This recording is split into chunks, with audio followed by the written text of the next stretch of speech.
Idea generation speaking এর ক্ষেত্রে সবচেয়ে ডিফিকাল্ট জিনিস আইডিয়া জেনারেশন। স্পিকিং পরীক্ষা আর স্পোকেন ইংলিশ এক না, কারণ আমি এই জন্যই বলেছিলাম যে স্পিকিং এর ভিতরে হঠাৎ করে তোমাকে বলবে যে এই বিল্ডিং নিয়ে কথা বলো, তারপরে বলবে যে হয়তো বা ট্রাফিক নিয়ে, পার্কিং নিয়ে কথা বলো, অথবা লাইফস্টাইল নিয়ে, টুরিস্ট স্পট নিয়ে, হবি নিয়ে একবার এক একটা বলবে ধুপধাপ করে, অনেক শিফটিং হয়। সো আইডিয়া জেনারেশনের জন্য কি করবা, তখন আইডিয়া জেনারেশন এরকম করে ডেইলি, যেটা আমি করতাম এবং আমি সবসময় আমাদের স্টুডেন্টদেরকে বলি, ফর এক্সাম্পল এই ট্রিটা দেখতেছো, এই ট্রিটা দেখে 5টা সেন্টেন্স তৈরি করো।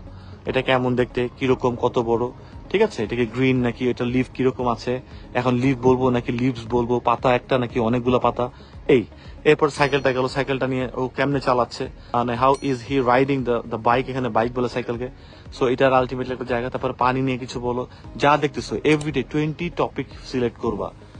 এই পাখিগুলো নিয়ে কথা বলো, বার্ড, ঠিক আছে। তো এই যে এরকম দেখতেছো 20টা করে এভরিডে, 20টা করে টপিক, যাই দেখবা এটাকে 5টা করে সেন্টেন্স বানাবে।